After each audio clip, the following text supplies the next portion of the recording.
Hello everyone, in this tutorial I am going to show you how you can completely uninstall Windsurf from your Windows.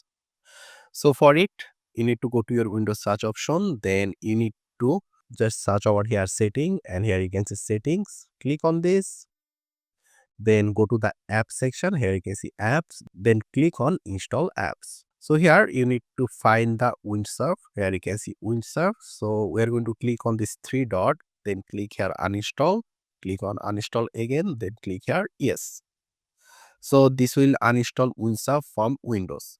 But in order to completely uninstall Windsurf, what we need to do is that right now we need to go to our folder because there is still some folder left by Windsurf. So go to your local disk C, then you need to go to the users folder. Inside user, you will see one more user folder. Go inside, and over here you need to look for Windsurf folder. Here you can see it says Windsurf.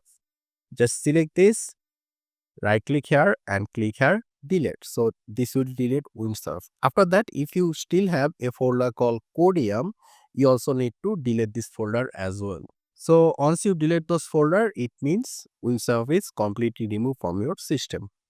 So I hope this was useful. Make sure to subscribe, and I hope to see you in the future tutorials.